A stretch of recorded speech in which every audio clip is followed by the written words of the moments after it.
Already जे पांढरे झालेत, ते काही लोक दावा करतात, की आम्ही पुन्हा काळे करून दाखवू. आमच्याकडे असं तेल आहे, याऊ तेल आहे, ते लावल्यानंतर ओके होतील परत. तर ह्या दाव्यांमध्ये खरंच सत्य आहे आणि मुळात पांढरा झालेला केस पुन्हा काळा होऊ शकतो का? पांढरा झालेला केस नक्की काळा होत असतो परत. त्याच्यासाठी योग्य उपचारांची गरज असते आणि आपलं नक्की काय कमी पडलं आहे, मी तुम्हाला म्हटलं तसं ते शोधून ते उपचार केले गेले पाहिजेत. अदरवाईज एक वयाच्या पुढे म्हणजे 45 नंतर किंवा 60 नंतर हे पांढऱ्याचे काळे करणं हे खूप अवघड जातं. माझ्याकडे एक महिला होत्या, कंबर पाठदुखी त्यांची होती आणि गुडघेदुखी होती. त्याच्यासाठी त्या आल्या होत्या आणि त्यांना औषधं दिली. औषधं दिल्यानंतर त्यांची कंबरदुखी पाठदुखी थांबली. पण 3ऱ्या-4थ्या फॉलोअपला येऊन डॉक्टर माझ्यात काय बदल वाटतो का, डॉक्टर माझ्यात काय बदल वाटतो का, 3-4 वेळा विचारलं आणि मला काही लक्षात नाही आलं. म्हटलं काय बदल झाला? म्हटलं माझ्या पांढरे झालेले केस पण परत काळे झाले. क्या बात आहे. म्हणजे औषधं दिलेली तुम्ही गुडघेदुखी, कंबरदुखी, पाठदुखीची, पण पुन्हा मी म्हटलं तसं ती अस्थिवरती जाणारी, हाडांना बळकटी देणारी, न्यूट्रिशन गॅप फिल करणारे आहेत. त्याचा इम्पॅक्ट केसांवरतीही झाला आणि केस पांढऱ्याचे काळे झाले. तर केस मुळातच पांढरे का होत आहेत, तर ते कुठंतरी आपल्या बॉडीतली न्यूट्रिशन डिफिशियन्सी दाखवत असतात. वार्धक्याचं लक्षण म्हणून ते येतात.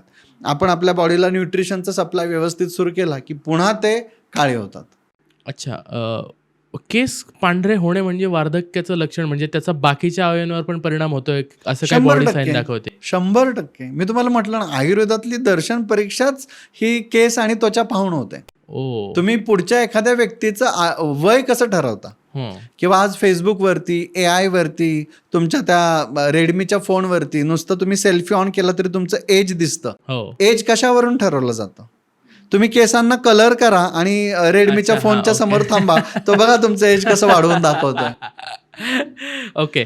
केस काळे करण्याचा विषय निघालायचा तर आपण सगळ्यात सोपी मेथड जी आहे डाय, हो. ते आणायचे, फोडायचे, पण पाण्यात एकदा डाय टाकायचे. केली की सतत करावी लागते, कारण हां. केस पांढरं होण्याचं प्रमाण वाढतच जातं. करेक्ट. आमचे सर म्हणायचे, दारू सोडण्याचं उत्तम वय कोणतं? दारूचा पहिला घोट न पिणं. क्या बात आहे. तसं केस काळे करायचे असतील तर उत्तम काळ कुठला? डायचा पहिला स्ट्रोक न लावणं. अच्छा. फंक्शन आहे, घरात काहीतरी काम आहे, थोडासा पॅच करू, एवढाच डाय करू. एकदा तुम्ही डाय केलीत की तुम्ही त्यांच्या ट्रॅपमध्ये अडकलात. अमोनिया फ्री म्हणा, काही म्हणा, डाय हा डायच असतो आणि ते कन्सिस्टंटली मग तुम्हाला वापरावा लागतो. बॉडीसुद्धा आपला जो नॅचरल कलर फॉर्मेशन एजंट आहे, तिथला मेलॅनिन आहे, सिक्रिशन बंद करते. जसं किडनी डायलिसिसच्या पेशंटला एकदा तो डायलिसिसवर शिफ्ट झाला की 90 to 99 केसेसमध्ये ते डायलिसिसवरती शिफ्ट व्हावं लागतं. बरोबर. तर परत मग त्याला रिव्हर्स करणं खूप अवघड जातं किंवा होत नाही, कारण किडनी स्वतःहून फंक्शन करणं कमी करते, बंद करायला लागते ना. तसं एकदा तुम्ही डायवर शिफ्ट झालात की मग तो डाएट सतत करावा लागतो आणि बॉडी नॅचरली त्याला ब्लॅक ठेवण्यासाठी जे कॉटेक्समध्ये मेलॅनिनचं सिक्रेशन करून कलर होल्ड करणं आहे ते होत नाही. अगदीच नॅचरल हेअर डाय किंवा मेहंदी वापरायला हरकत नाही, पण मी पुन्हा तेच म्हणेल की पहिला घोट न पिणं. तेच मला विचारायचं आहे. अनेक लोक असे आहेत की आता त्यांना ते परत न्यूट्रिशन घ्या आणि मग त्याला तेवढा वेळ नाही घालायचा आहे. तर आयुर्वेदिक डाय आहे का कुठला? मेहंदीमध्ये तुम्ही जटामांसी टाका, निर्गुंडी टाका. निर्गुंडीचा पर्यायी शब्द आहे केशरंजना. बरं. कितीतरी वनस्पती आपल्याकडे केशरंजना या कॅटेगरीत येतात, आपण त्या विसरूनच गेलोय, फक्त मेहंदीच लक्षात ठेवलंय. तर निर्गुंडी सुद्धा आहे. पूर्वीच्या काळी बघा, आपण ब्लॅक कलर म्हणजे त्या घरातल्या चुलीच्या वरती जो तयार व्हायचा केरोसा त्याला म्हटलं जायचं, काजोळी पण त्याला म्हटलं जातं, त्याच्यातून काढून पण पूर्वीच्या काळी डाय बनवले जायचे. ते नॅचरल डाय आपण वापरले पाहिजेत. पर्याय खूप आहेत. आपल्याकडे काय झालेलं आहे, जाहिरातींचा इम्पॅक्ट एवढा मोठा आहे की आपण पर्यायी गोष्टींकडे बघतच नाही आहे आणि ट्रॅडिशनल गोष्टींकडे पण आपण आता साशंक नजरेनं बघतोय.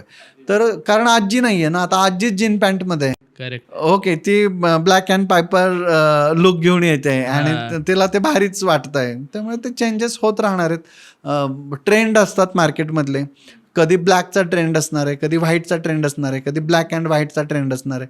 त्या ट्रेंडनुसार आपण गेलं पाहिजे असं मला वाटतंय. पण आयुर्वेदात मात्र या प्रत्येक ट्रेंडचं उत्तर दिलेलं आहे, हे मात्र नक्की. म्हणजे रोमसंजनन, पांडुकरण, कृष्णीकरण हे शब्द शास्त्रातले आहेत बरं का सर.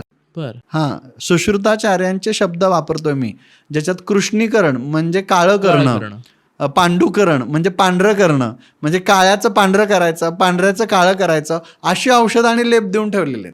बापरे, म्हणजे तेव्हाच हा, म्हणजे असं काही नाही, एखाद्याला व्हाईट लुक पण आवडू शकतो ना. आवडू शकतो. आणि मग उगीच अर्धेच काळे असतील, अर्धे पांढरे असतील आणि त्याला पूर्ण पांढरे करायचे असतील तरी आयुर्वेद शास्त्रात त्याचे लेप दिलेले आहेत. किती उत्तम ना.